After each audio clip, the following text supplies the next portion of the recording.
أعظم ما جاء في الدين هو توحيد رب العالمين، ولا يمكن أن يستغني الناس عن الدعوة إلى التوحيد. السلام عليكم ورحمة الله وبركاته.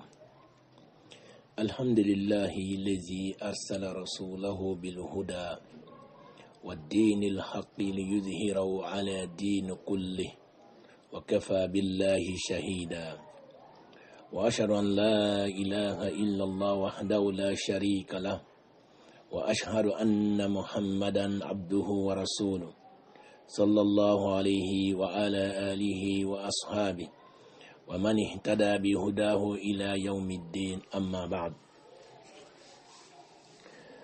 عباد الله إخوة الإيمان، اعلموا أن الدعوة إلى الله شرف عظيم ومسؤولية كبرى على عاتق هذه الأمة، وهي السبب خيراتها كما قال الله سبحانه وتعالى في محكمه البيان: كنتم خير أمة أخرجت للناس تأمرون بالمعروف وتنهون عن المنكر وتؤمنون بالله. آل عمران آية 110. وقد بين الإمام عبد العزيز بن باز رحمه الله قاعدة مهمة في هذا الباب، فقال: فإن قلة الدعاة وكثرة المنكرات وغلبة الجهل كحالنا اليوم تكون الدعوة فرض عين على كل واحد حسب طاقته.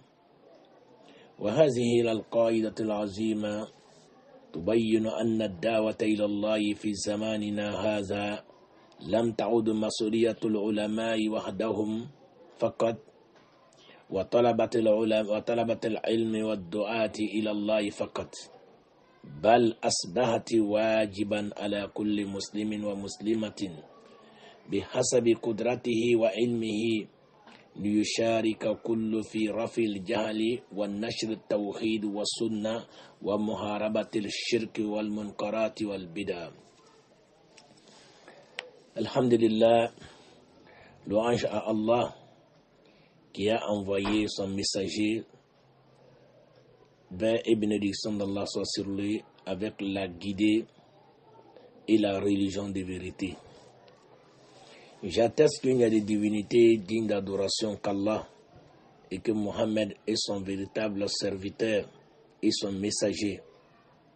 Que la paix et la bénédiction soient sur lui et sur sa famille et sur ses compagnons. Mes chers frères en islam, sachez que la dawa, l'appel à Allah, est un immense honneur et une responsabilité pour cette communauté. Et c'est ce qui fait de cette communauté la meilleure des communautés, comme Allah a dit dans Surat la famille d'Imran, Ayah 110. Allah dit: vous êtes la meilleure communauté suscitée pour les hommes. Vous ordonnez le bien, vous interdisez le blâmable et le mal, et vous croyez en Allah subhanahu wa ta'ala. Donc cette ayah nous montre que cette place qu'Allah nous a donnée, cette noblesse qu'Allah a fait à cette communauté, c'est l'ordonnance des biens et l'interdiction du blâmable et la croyance à Allah qui fait de nous la meilleure des communautés. Si nous nous levons pour le faire convenablement comme Allah nous a recommandé, on serait la meilleure des communautés. Parce qu'Allah a conditionné: vous êtes la meilleure des communautés suscitée pour les hommes. Vous êtes sortis pour réformer les gens. Car la réforme se fait avec l'ordonnance des biens et l'interdiction des mal et des choses blâmables. Et en même temps, la réforme ne peut être une réalité tant que vous-même vous ne croyez pas à Allah. Vous ne croyez pas à ce que vous appelez vers Allah, ce que vous appelez vers ça.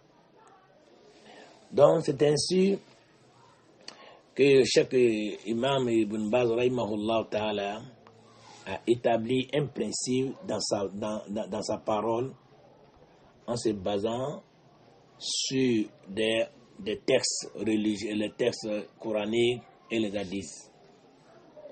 Il dit quand les péchés deviennent rares et que les interdictions se multiplient, c'est-à-dire les péchés et les choses blâmables se multiplient et que l'ignorance domine, l'appel à Allah devient une obligation individuelle. Bien vrai que c'est une obligation collective, mais elle devient une obligation individuelle pour chacun selon ses capacités. Qu'Allah nous réforme, qu'Allah nous guide sans cesse sur le droit chemin. Ces principes montrent qu'à notre époque, la dawa n'est plus seulement le devoir des savants, les étudiants anciens, religieux, les prédicateurs, etc. Mais elle devient le devoir de chaque musulman. Et chaque musulman doit y participer selon ses moyens. Chaque musulman doit jouer son rôle dans la dawa, selon les moyens qu'Allah lui a donnés, pour que cette religion, cette vérité soit propagée et encore réduire l'ignorance et lutter contre les shirk, les interdits et les innovations. طيب. C'est ainsi لذلك يقول الشيخ بن باز رحمه الله فإن قلة الدعاة وكثرة المنكرات وغلبة الجهل كحالنا اليوم تكون الدعوة فرض عين على كل واحد حسب طاقته. Selon le Cheikh Ibn Baz rahimahullah, il dit c'est ainsi que quand les prêcheurs deviennent rares, que les interdictions se multiplient et que l'ignorance domine, comme c'est le cas de notre situation aujourd'hui.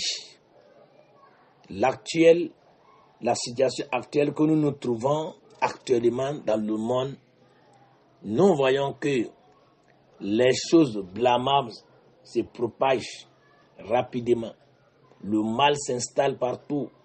Le shirk se propage. Et les péchés se multiplient. L'obéissance à Allah subhanahu wa ta'ala n'est plus quelque chose que les humains craignent. Ou plutôt, quand tu vois quelqu'un qui s'adonne aux obéissances d'Allah, c'est ce qui devient étonnant. Mais celui qui désobéit à Allah aujourd'hui, il ne trouve aucun gêne et on ne blâme même pas. Donc, le chef nous dit, il dit, l'appel à Allah en ce temps-là, en ce moment-là, devient une obligation individuelle. Ça sort dans l'obligation dans l'obligation collective pour être l'obligation individuelle, fardul ayn, pour chacun selon ses capacités. Taïb, nous allons décortiquer la parole du Cheikh. Maintenant, ma'ana kalam Cheikh.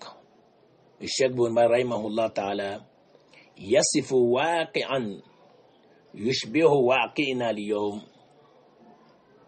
العلماء والدعاة قليلون بينما الجهل والمعاصي في ازدياد في الأحوال الطبيعية إذا كان هناك الدعاة وعلماء كثيرون تصبح الدعوة فرض كفاية إذا قام بها من يكفي سقط الإثمان الباقين لكن إذا قل الدعاة وانتشرت المنكرات تتحول الدعوة إلى فرض العين على كل مسلم ومسلمة بحسب استطاعتهم فلا يجوز لأحد أن يقول أنا غير مطالب.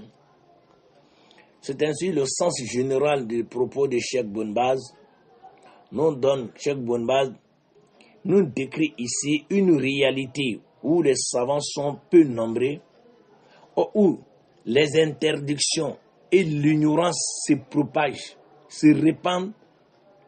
Donc, dans cette époque, normalement, l'appel à Allah est une obligation collective, mais dans l'époque où les savants sont peu, les prédications sont peu, et que le mal se répand, l'ignorance se répand, les désobéissances se répandent, en ce moment-là, l'appel à Allah, la dawa, devient une obligation individuelle.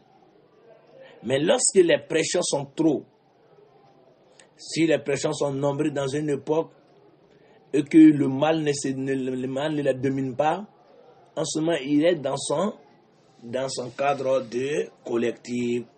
La dawa devient une obligation collective, fardul kifaya. Mais, lorsque les prêcheurs sont trop peu nombreux et que la mal domine, cet appel devient une obligation individuelle pour chaque musulman selon les moyens et les connaissances que Allah les a donnés et selon les capacités aussi. Qu'Allah nous réforme, qu'Allah nous guide sans cesse sur le droit chemin. Nous continuons l'explication du cheikh, l'explication de la parole du cheikh. Dans la parole du cheikh, il y a une qaïdatu shar'iyya allati bana alayha shaykhu kalamahu. Nous trouvons dans la parole du cheikh un fondement juridique dont il s'est basé dessus. Fardul kifaya tahawwal ila fardul ayni idha lam yakum bihi man yakfi. En islam, une obligation collective se transforme en obligation individuelle si personne ne s'en charge suffisamment de ça. مثال الصلاة على الميت أو الجهاد إذا هجم العدو على بلد ما أو الأمر بالمعروف والنهي عن المنكر إذا لم يوجد من يقوم به. L'exemple, la prière funéraire comme le djihad défensif ou l'interdiction du mal, ce sont les fardos et al-kifaya, les obligations collectives. Si d'autres se lèvent pour le faire, ça tombe sur d'autres. S'il y a des groupes de personnes qui s'en chargent de ça, ça se lève sur d'autres personnes. Mais si personne ne le fait, nous tous, nous devenons des pécheurs. Nous tombons dans le péché en ce moment-là. Puisqu'on a donné ce qu'est la définition de fardul kifaya. L'obligation qui suffit les autres. Mais lorsque ça devient fardul aynin, ça devient obligatoire si chacun de nous. Ce n'est plus le rôle d'une seule personne, ça devient le rôle de tout le monde. Ça devient une obligation sur tout le monde. Il dit c'est ainsi que zalika ad-da'watu al-aslu annaha fardul kifaya. C'est ainsi l'appel à Allah, la dawa. Le fondement de la dawa annaha fardul kifaya. La dawa, c'est une obligation collective. Lakin inda taksirul qa'imina biha. Mais lorsque les gens manquent à se donner à cette dawa, manquent à cette dawa, ou bien si les gens sont dans l'incapacité de le faire, ou bien le nombre suffisant, le nombre de prédicateurs est insuffisant dans les lieux, et que le mal prend le dessus, ou il devient peu dans un endroit, tusbihu fardu ayni ala kulli fardin. Sans ce moment, la dawa suit la même règle, devient une obligation individuelle si chacun. Si les prédicateurs, les étudiants en sciences, les savants sont peu, ou bien ils sont pas présents quelque part dans un endroit, et que le mal a pris le dessus là-bas, en ce moment-là, les gens, les habitants de cet endroit, la dawa devient une obligation individuelle chez chacun. Ceux qui ont une connaissance et se lèvent pour faire appel vers Allah subhanahu wa ta'ala. Ceux qui n'ont pas la connaissance, eux jouent d'autres rôles qui aident cette dawa dans cet endroit. Qu'Allah nous réforme, qu'Allah nous guide sans cesse sur le droit chemin. Taïb. Troisième, kayfa yakuna al-amalu bi hasabi taqati. Comment agir selon ses capacités. نعم. العلماء وطلبة العلم يبنون الأحكام ويبينون الأحكام ويشرحون العقيدة ويعلمون الناس العقيدة الصحيحة. نعم. Comment agir selon les capacités? D'abord, on va le citer en 3 parties. On le divise en 3 parties. Comment agir selon les capacités? Premier d'abord, ça c'est le rôle des savants, les étudiants en sciences, religieux, les prédicateurs, etc. Et c'est les gens qui ont une connaissance, soit les savants ou bien les élèves qui ont une connaissance, qui peuvent faire la dawa. Donc, eux, ils ont leur rôle à jouer.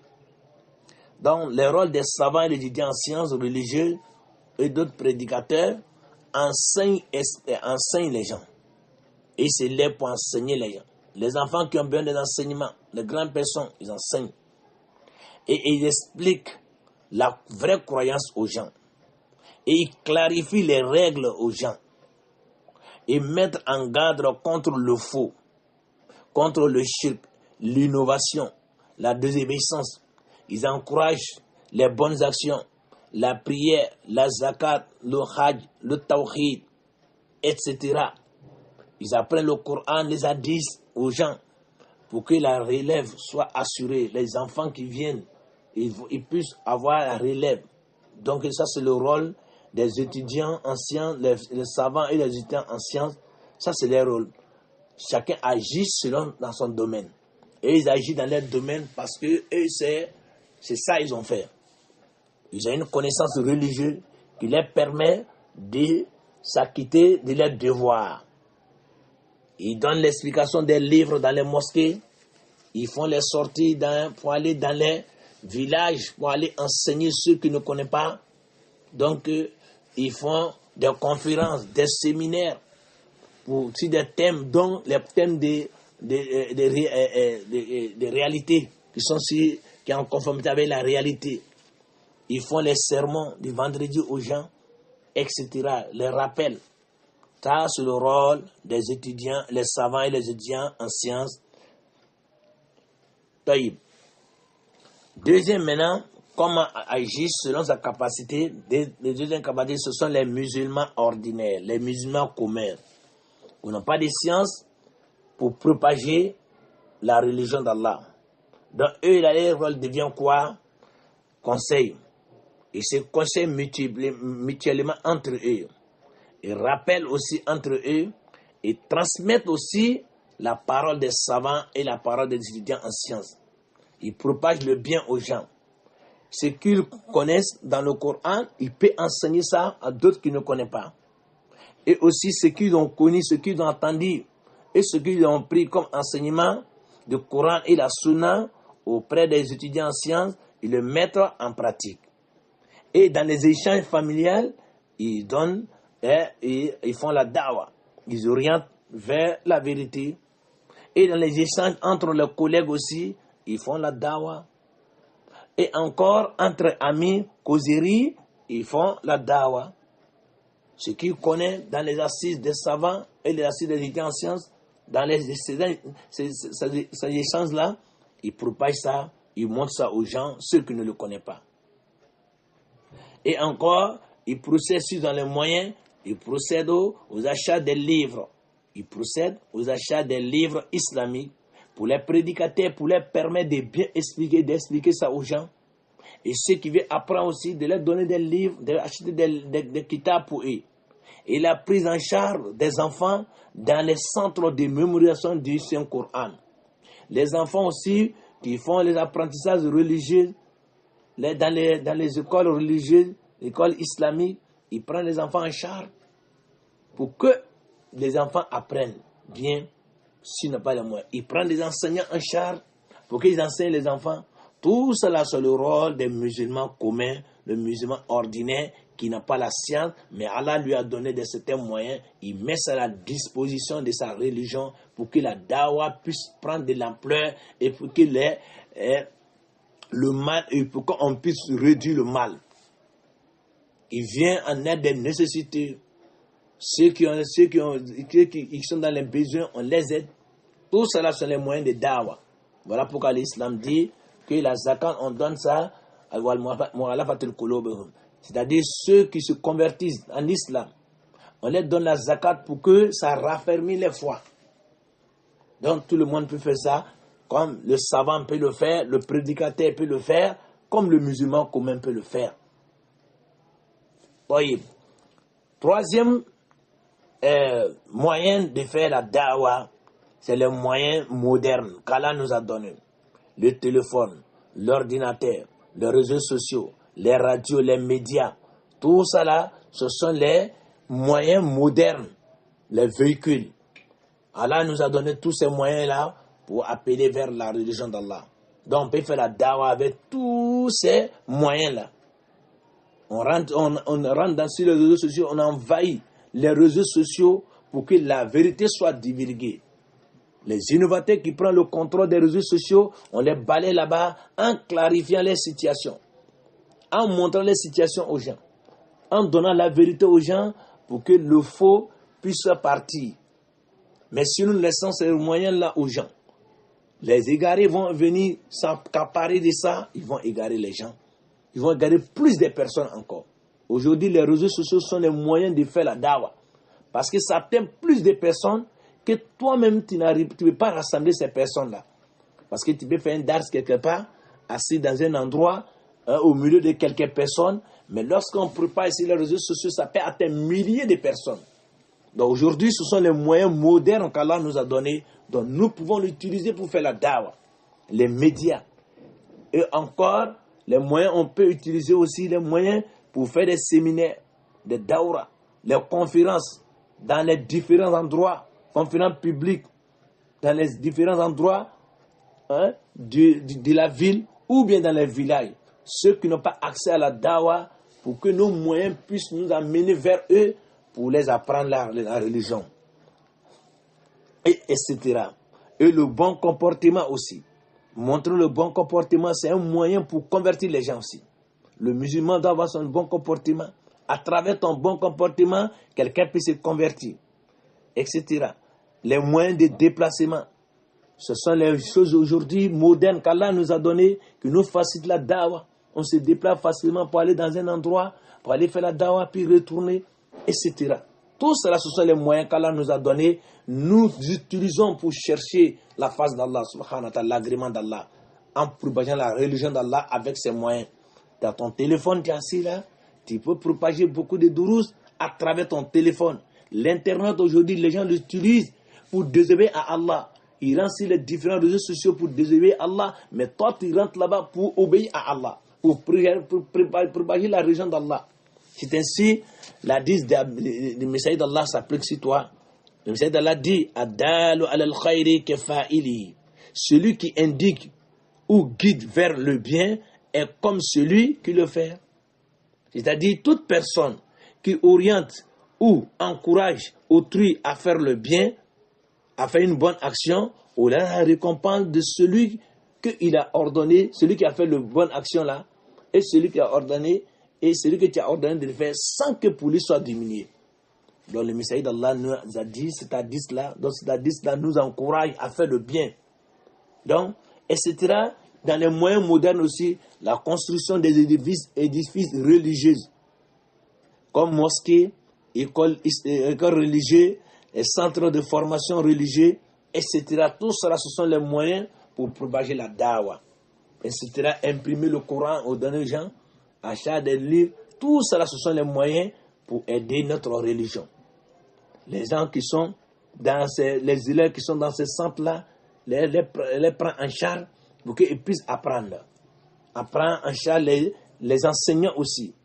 D'autres qui ont le moyen peuvent prendre les enseignants en charge pour qu'ils puissent enseigner les enfants. Qu'Allah nous facilite cela. Quatrième chose que nous trouvons dans la parole de Cheikh Ibn Baz rahimahullah, Fawaïd hadha al-kalam, ce sont les enseignements tirés de la parole de Cheikh. Premier d'abord, تحفيز المسلمين على تحمل مسؤولية وعدم التذرع بعدم وجود العلماء في أماكنهم. Deuxièmement, والثاني إشعار كل مسلم بواجبه في نشر الخير والدعوة إلى الله.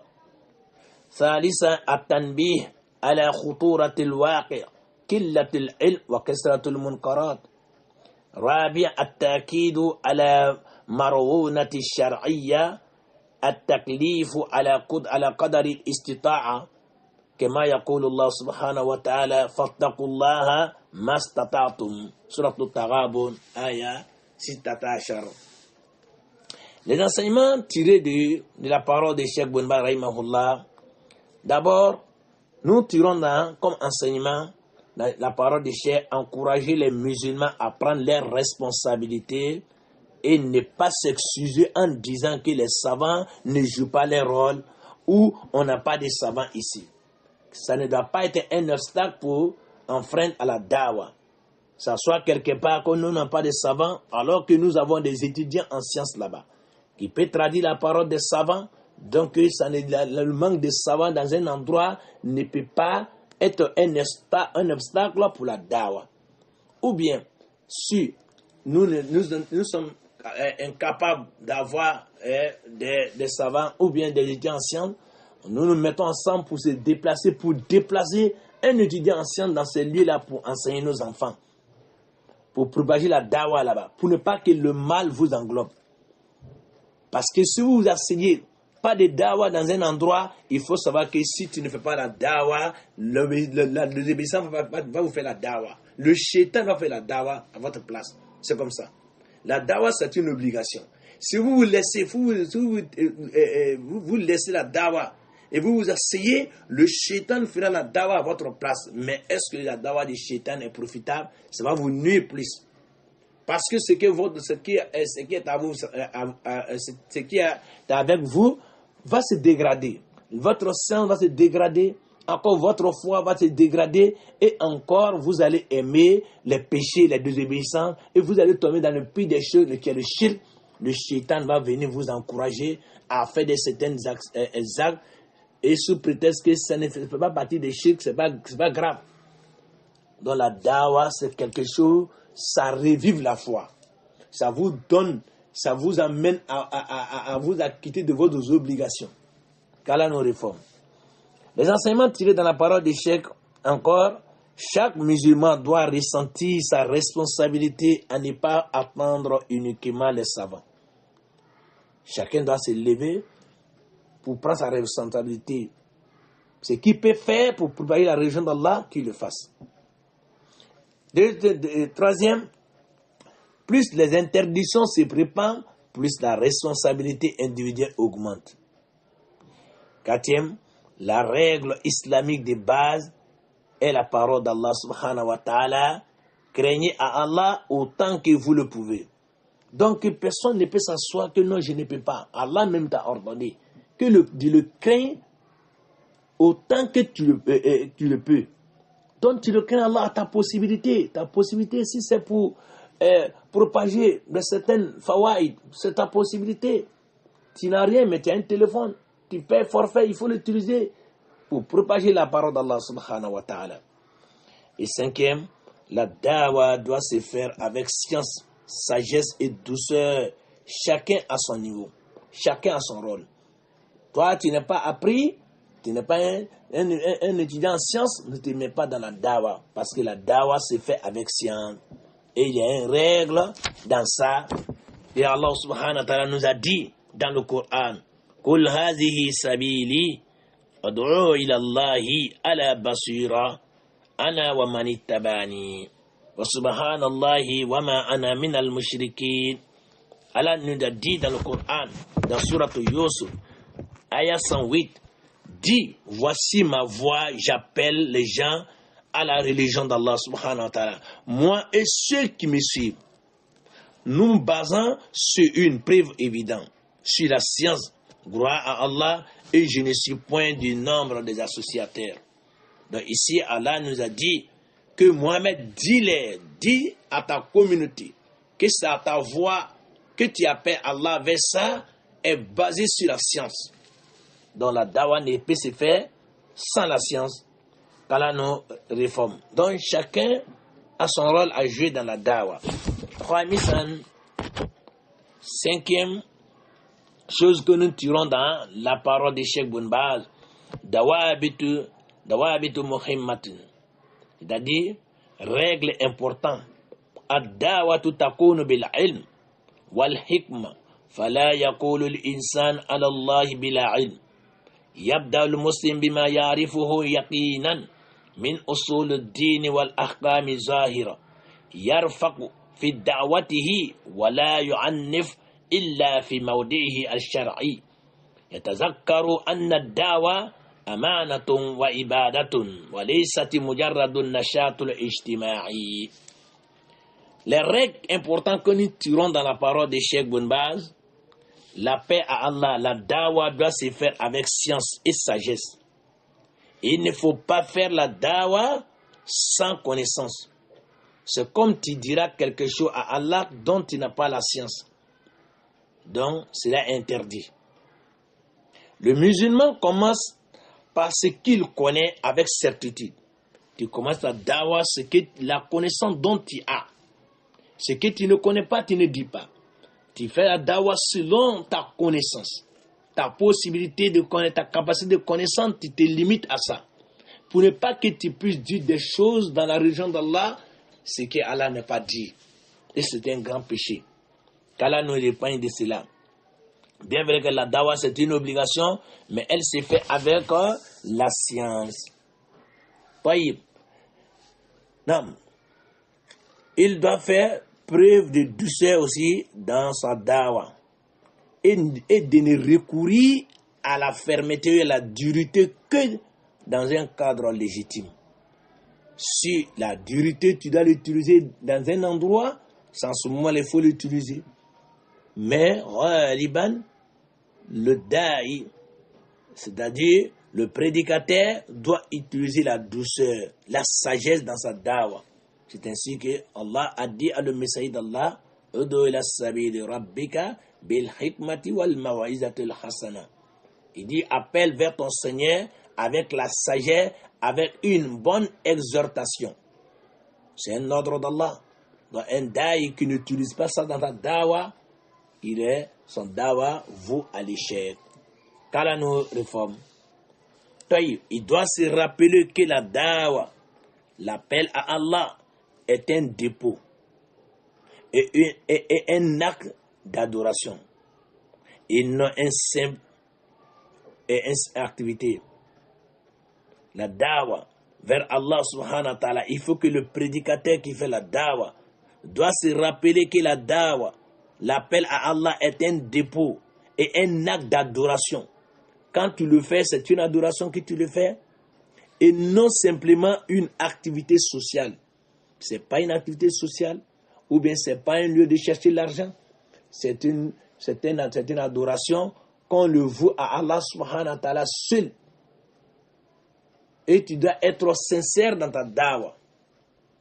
Si Allah t'a facilité, que tu as pu orienter beaucoup de personnes vers la vérité, tu as pu convertir les personnes, alhamdulillah, par la baraka de ta dawa, beaucoup de personnes ont accepté la sunna, le tawhid. Ils ont renoncé au shirk.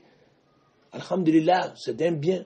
Mais si tu ne tiens pas aussi, le résultat aussi concret ici, tu dois ta récompense auprès d'Allah. Comme le messager d'Allah sallallahu alayhi wa sallam a dit, qu'il y a des prophètes qui viendront le jour de Yawm al-Qiyamah.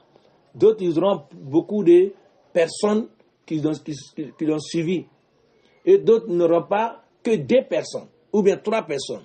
D'autres prophètes même viendront sans aucune personne. Personne ne l'a suivi. Tu peux être plus savant qu'un prophète qui reçoit la révélation d'Allah.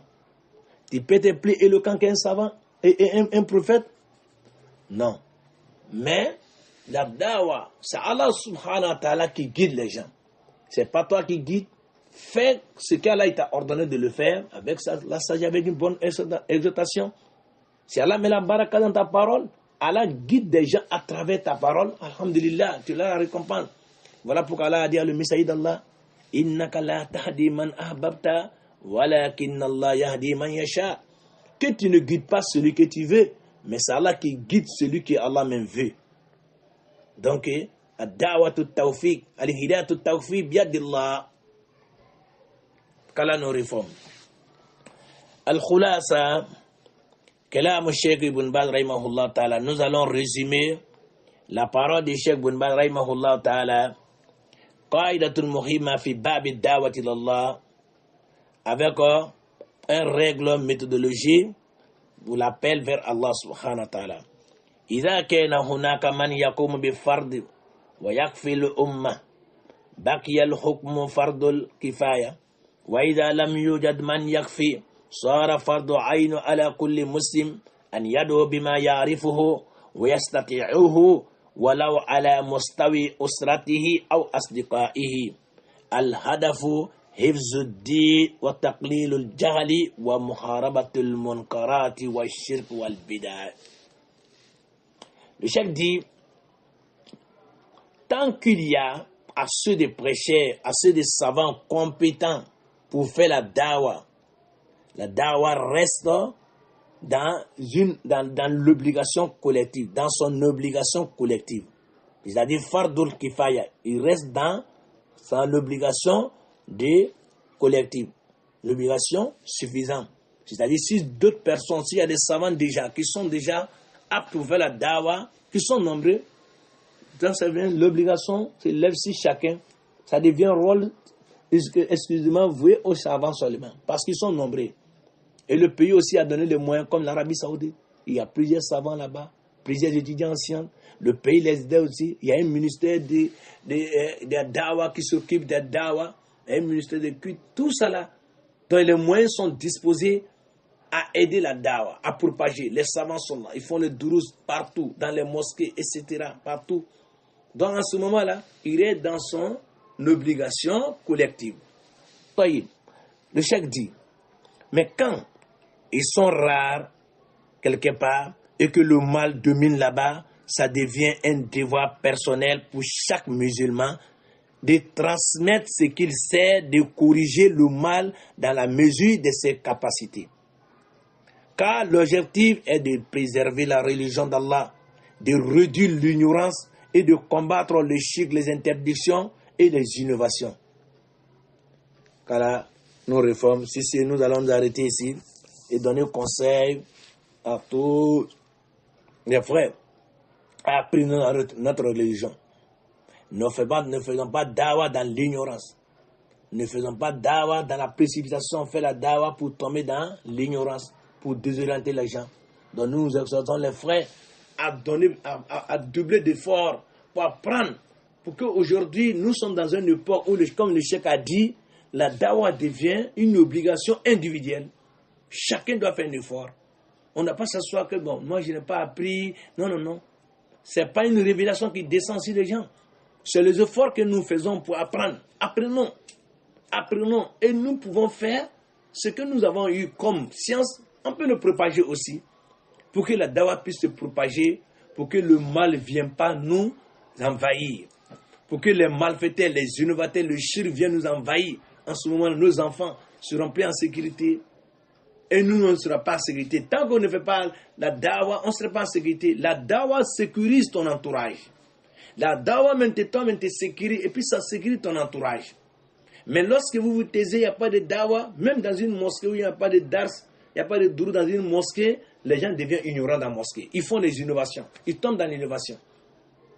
Mais lorsqu'il y a des dourous, quand ils vont dans ces mosquées-là, et les gens le font selon l'explication des savants, alhamdulillah, l'ignorance est diminuée là-bas.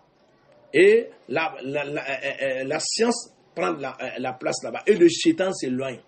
Dans toute l'époque où la dawa a pris de l'ampleur, où la science a pris de l'ampleur, le shaitan là-bas, ses forces deviennent restreintes. Il n'a pas le pouvoir sur des gens là-bas. Jusqu'à là, il dit que tu ne peux pas égarer mes serviteurs qui sont sincères. La sincérité, qui est le tawhid, la sincérité dans la religion d'Allah, c'est fait aussi avec la connaissance.